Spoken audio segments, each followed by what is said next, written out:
Now, Roma Wines, R-O-M-A, made in California for enjoyment throughout the world. Roma Wines present Suspense. Tonight, Roma Wines bring you Mr. Paul Henry, star of No More Alice, a suspense play produced, edited, and directed for Roma Wines by William Spear.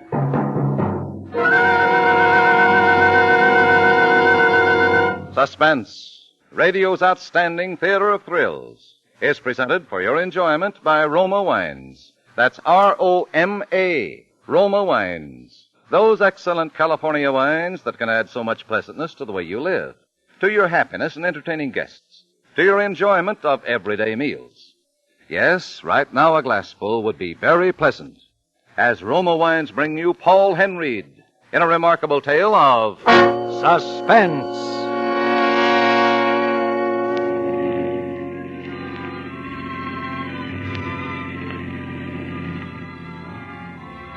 Driving along there, I had the radio on, but I was thinking of Alice.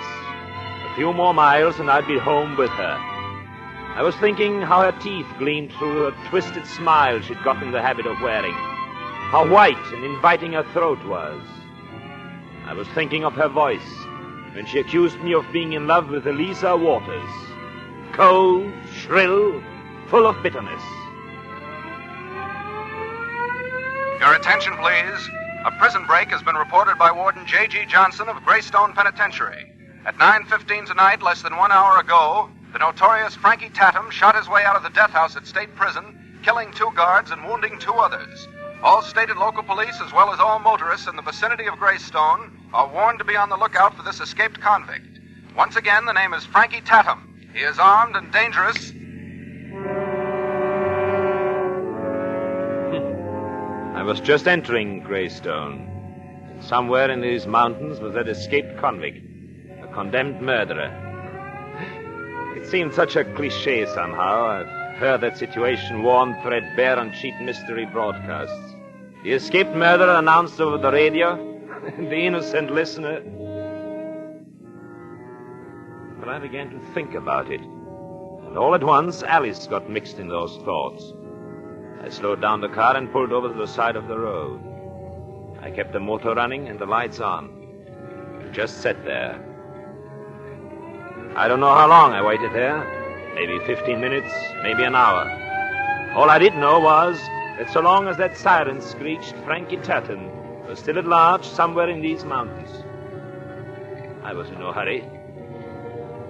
Finally, someone was coming. I sat very still and kept my eyes focused on the overhead mirror. The figure was materializing out of the thick brush that lined the road, moving stealthily toward the car. I waited.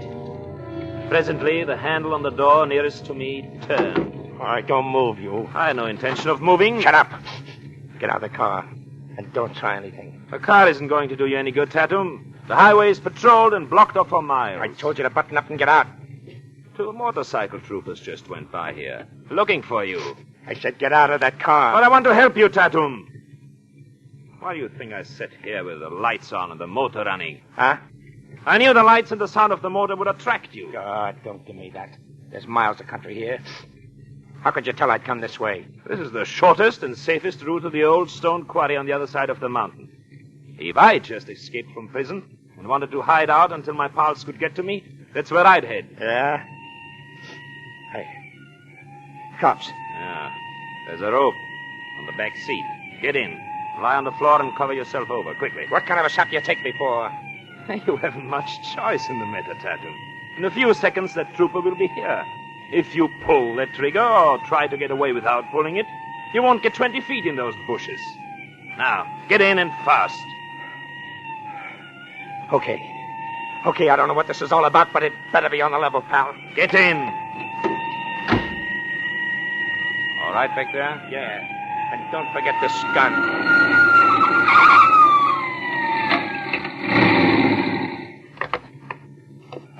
What's going on here?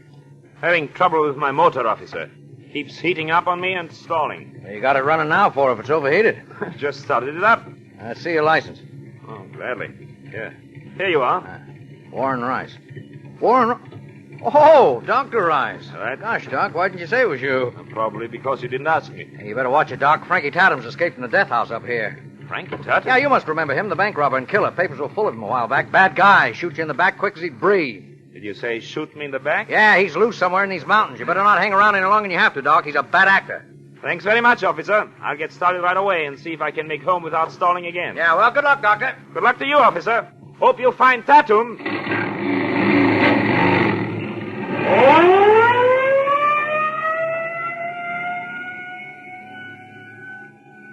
All right, Tatum. He's gone.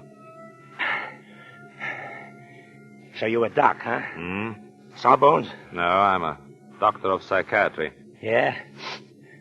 Well, let's see what I'm going to do now. I'll take over from here. You'll take over.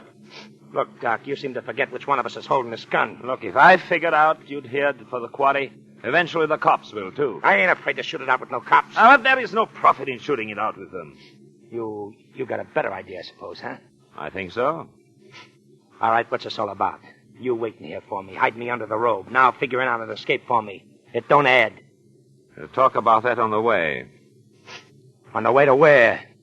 On the way to my home. You see, Tatum, a psychiatrist every once in a while comes upon a subject so interesting.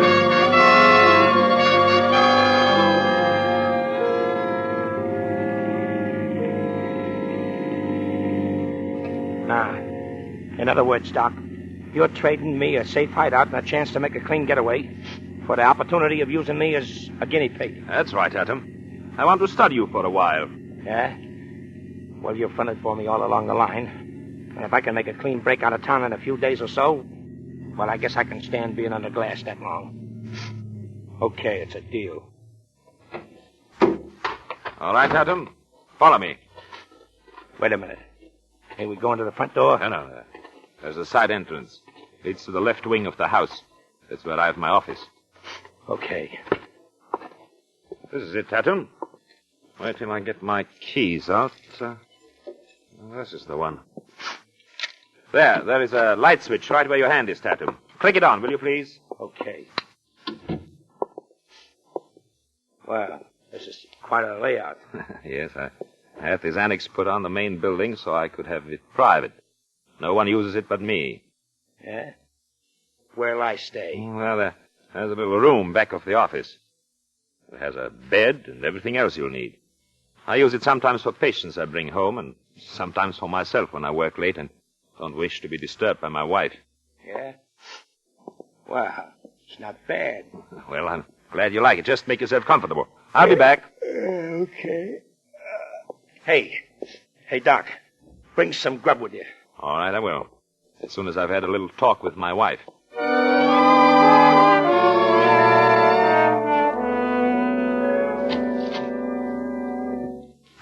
Good evening, dear.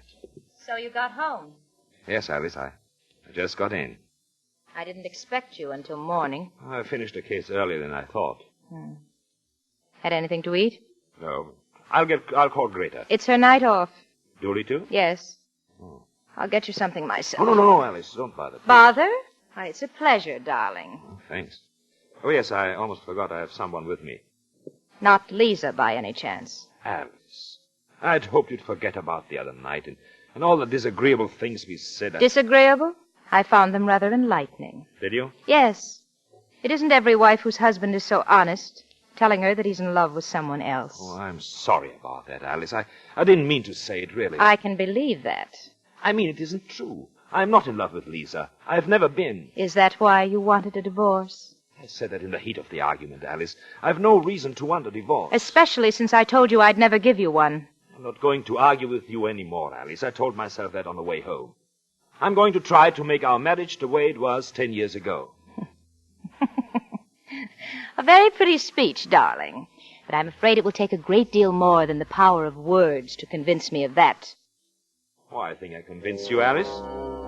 If you'll give me time. I'm sure I can convince you.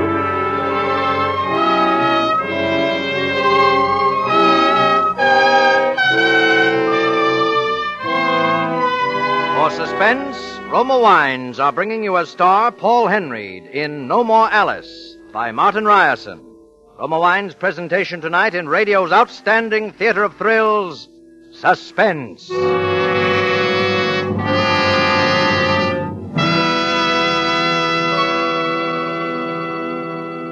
Between the acts of Suspense, this is Truman Bradley for Roma Wines.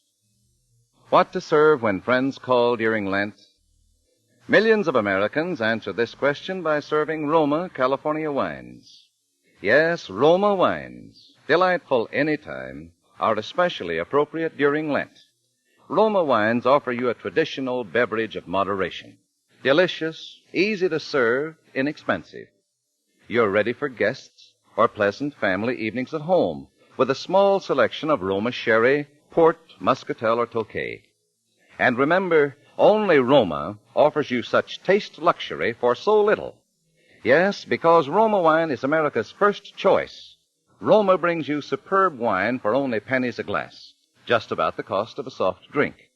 With Roma, you enjoy true wine, nothing but the natural, juicy goodness of tender grapes, grown in California's finest vineyards, every drop carefully, unhurriedly, guided to taste perfection by the ancient skill of master vintners, then bottled at the winery to seal in unvarying goodness always. Get Roma wine tomorrow. Delightful any time, ideal during Lent. Insist on Roma, R-O-M-A, Roma wines. Discover why more Americans enjoy Roma than any other wine. And now, Roma Wines bring back to our Hollywood soundstage Paul Henry, who, as Dr. Warren Rice in No More Alice, continues a narrative well calculated to keep you in suspense.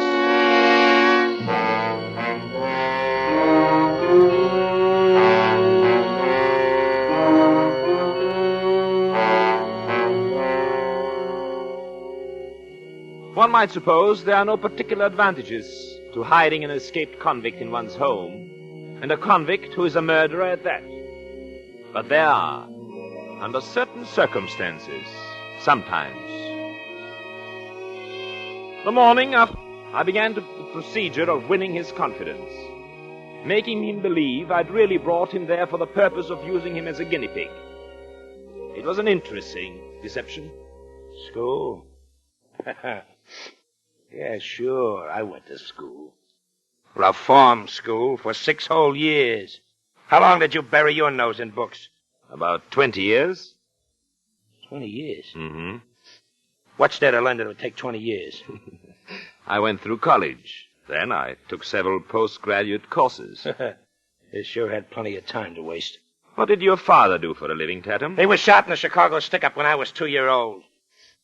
How about yours? My father was the president of a bank. Bank? Blank check, huh? Yes, Tatum.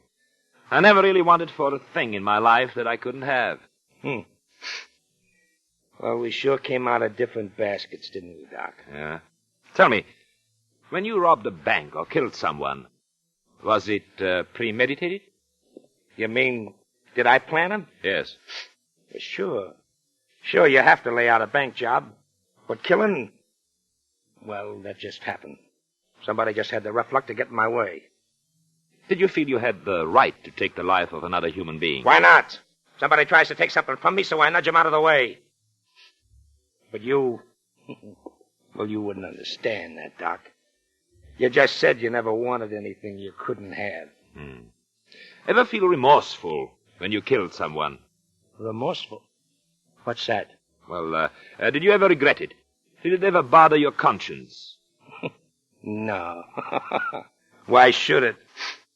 Why, I'd kill my own brother if he ever got in my way.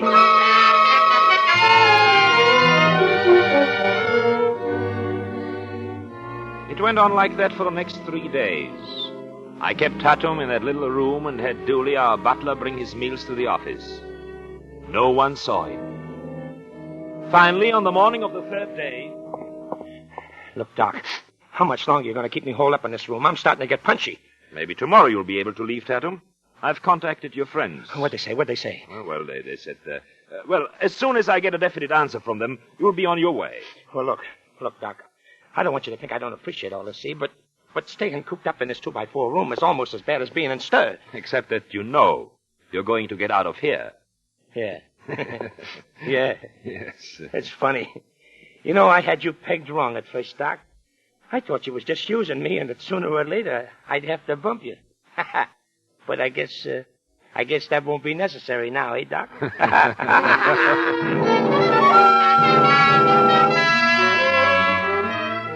Yes, Stanton was getting restless. So was I. I couldn't keep him hidden out much longer. The rooms were getting dirty and had to be cleaned by Greta. Alice was getting a little curious as to who my patient was. If he stayed there too long, there would be questions. It was time to act. That evening it rained, came down in torrents, but it was mild compared to the storm that surged inside me. I walked into the drawing room and saw Lisa Waters sitting in front of the fireplace alone. Alice asked me to drop over and said you'd be furious if I didn't stay for dinner. Hello, Lisa. Where is Alice? Hello. She went to see Greta about dinner. Well, Warren, aren't you going to sit down? Hey, no. You're beside me on the divan. Thanks. My. It's been a long time since I last saw you. Does that mean you missed me? But of course. Did you know by this time that you're my favorite husband? Am I? Uh-huh. I've often told Alice that if I ever get married, I'll try to find a husband just like you. Well, hello, Doctor. Hello. You finished your work rather early this evening, darling. Or did you happen to see Lisa's car in the driveway? Alice, anyone hearing you would think... Think what, Lisa? Warren isn't early for dinner very often. Come to think of it, he hasn't been early since the last time you were here. Doesn't she tease something awful, Warren? Oh, no, I'm not teasing. Don't you know, Lisa, that the other night Warren confessed... Alice, please. What's the matter, darling? I was only going to say you confessed that of all my friends, you prefer Lisa. That was sweet, Warren. Mind if I sit between you two? Well, you'll be breaking up a very handsome couple. Yes, I know. By the way, speaking of breaking up, we had a most interesting discussion the other night about divorce. Alice, must you... Certainly not you and Warren. Oh, no, Lisa, darling. I don't believe in divorce. I told Warren that no matter what happened, I'd never give him a divorce. I don't imagine you would. After sacrificing and working with him for 10 long years, I'd never step aside for anyone. Not even if that anyone was you, Lisa. My best friend. That's how marriage should be. Till death do us part.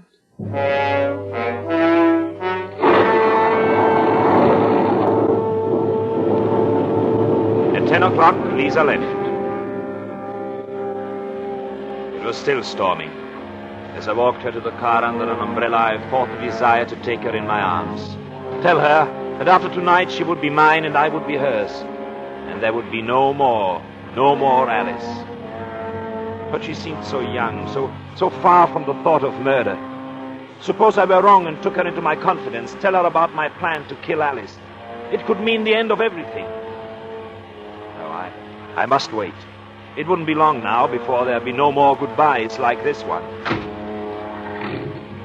I watched the car crawl down the driveway into the rain and the darkness. Then I went back into the house. Alice was in the drawing room. I didn't have much to say. She did all the talking. She still goaded me about Lisa, asked if I kissed her goodnight, if we made a secret tryst. Well, finally I told her I had to get back to my patient in the office outside. I watched her turn out the lights and climb the stairs to her room. It was the last time I'd ever see Alice alive, I told myself. But I didn't feel badly. I felt good. Very good. When I got to the office, Tatum was listening to the radio. Hard left and across to the This jaw. was it. And Dugan is down. All right. McCoy is going All to right, the corner. Tatum. Better kill the radium. Three, Huh? counting over Dugan. Yes, sure. Looks like a knockout. What's up? My wife. What's the matter with her? She found out you were here and who you are. Hey, that ain't good. What's she gonna do? Call the police. One side, brother. I'm on my way. Wait a minute. I've cut the phone wires. She's got legs, ain't she? She can't get out of the house without us hearing her. We've got time. Let's try to think this thing out. You think it out. I'm the one that's on the spot. What? Hey, wait a minute. How did she find out? Well, I don't know. Just put two and two together somehow. What's the difference now? Plenty, because from the way it looks here, nobody could have tipped her off but you. Ah, don't be a fool. Come on, talk fast, Doc, because if you cross Put me, that gun down. Why should I cross you? How do you think I stand in this? I don't know. How do you? Shielding an escaped convict. I'd go to prison for that. Some kind of a trap. This is what you've been leading up to. Why, you... All right, Tatum.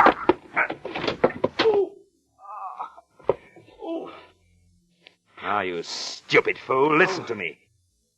We're together in this. You understand that? We're together in this. You can't kill me, and I can't turn you in. Yeah, that's right. You and me are kind of in the same boat, ain't we, Doc? I'm glad it's penetrating finally, Tatum. Now, we've got to do something quickly. You sure your wife can't leave without us hearing? No, I have the car keys. Anyway, it's a mile to the nearest phone. Of course, she's up in her room now. Look, Doc, look. She must have known the spot she'd put you in. Why does she want to pull a thing like that for? Because she hates me. Yeah? She's hated me for years. Yeah? I'd have killed her long ago if I had the nerve. I've never killed a dame, but I would if... If what?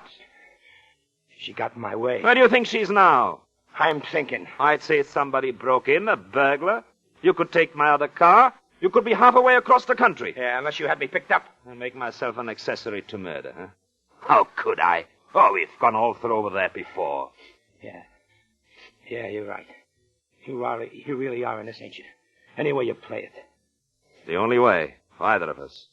Pick up your gun. Yeah.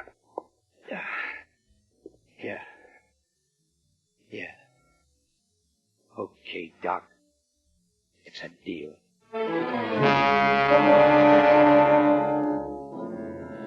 Slowly, Tatum opened the door and slipped into the hall. I waited a few seconds. Then I walked to the desk. I unlocked the top drawer and got out my revolver. Cautiously, I opened the door and moved into the hall toward my main building. As I reached the foot of the stairs, I heard the door to Alice's room squeak open. I went up the stairs, quickly, without a sound. As I reached the stop step, there was a muffled scream, a slight struggle, a single shot. And then a terrible silence. I crept to the door of the bedroom. Slowly I opened it. And in the dull light from the bed lamp, I took careful aim with the revolver at Frankie Tatum's broad back.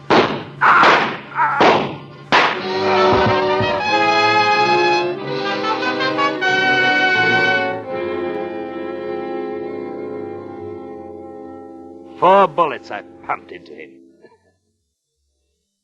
A wave of conquest swept through me. For this was perfection. This was the difference between a crude killer like Frankie Tatum and me. This was exactly as I had planned it. In a moment, Dooley, our butler, summoned by the shots, would rush into the room. He would find me standing there with a gun in my hand. The way I would disarrange the room in the next few seconds would convince him and the police that Frankie Tatum had broken into my wife's bedroom and murdered her. And I, the gallant husband, had rushed to the scene and blazed away at him. It would look awfully nice in print. I would be quite a hero. And no one would know that I had carefully planned this murder step by step, from the moment when I first heard the prison siren on the mountain road. Yes, now at last, I was free to marry Lisa. Already I was busy turning over the furniture, disarranging the bed, reaching to tear the robe from the prone figure on the bed. And then... Warren! A voice. A woman's voice! Warren! I spun to face the doorway. I could feel the blood drain from my face. A terrible coldness reached out and grabbed at my heart. Alice! It was Alice! Framed in the doorway. Fear smashed into my brain. I turned toward the figure on the bed. Turned it over. A scream choked in my throat. There, before me. lay the lifeless body of Lisa. He's the man who escaped from Greystone Penitentiary. He's the man you kept locked in your office. Isn't he? But I put her in her car. I saw her drive away. You planned to have him murder me. But he killed her instead. But I saw her drive away. She came back. I saw her. Landslide blocked the highway. I told her to spend the night. She could have my room. You planned to have him murder me, didn't you? You planned to have him murder me, didn't you? As she spoke, as she gloated, Alice moved into the room. I circled to the doorway. The revolver was still warm in my hand. As I reached the doorway, I raised the gun. My finger tightened on the trigger. And then something came down out of the blackness and washed away every thought from my mind.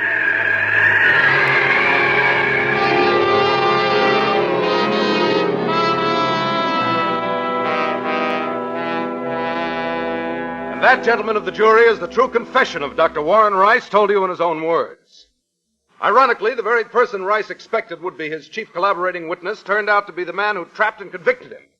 I mean Dooley, the butler, who, summoned by the shots, hurried to the door of Mrs. Rice's bedroom, found Rice about to kill his wife, and struck him down. The state rests.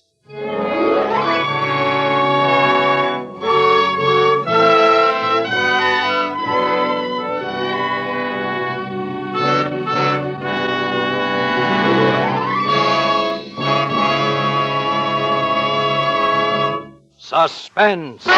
Presented by Roma Wines, R-O-M-A, made in California for enjoyment throughout the world.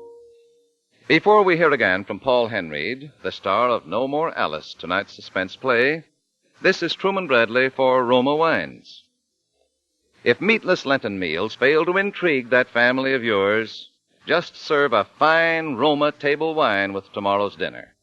Yes, the simplest meals become more flavorful, more exciting with Roma wine. Plain baked beans or spaghetti are royal treats when served with red, robust Roma California Burgundy. And your favorite fish or omelette will taste better than ever with a glass of pale gold Roma California Sauterne. And listen to the praise you get for the extra appetizing goodness, the cheerful warmth, the air of friendly companionship that Roma wine adds to your dining pleasure. For an adventure in good dining, try delicious Roma Burgundy or Sauterne with tomorrow night's dinner. You can enjoy Roma wines often, for they cost just pennies a glass. So insist on Roma, R-O-M-A, Roma wines, made in California for enjoyment throughout the world.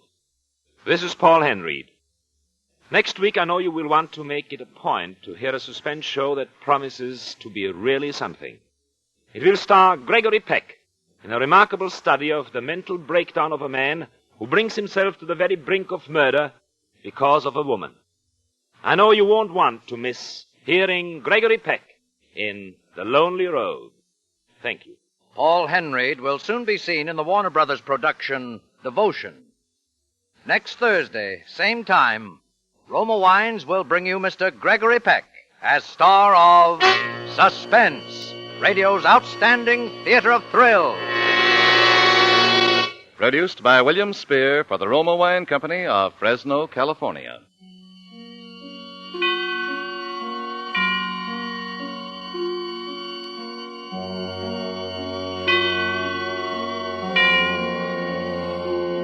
Suspense is broadcast from coast to coast and to our men and women of the armed forces overseas by shortwave and through the worldwide facilities of the Armed Forces Radio Service.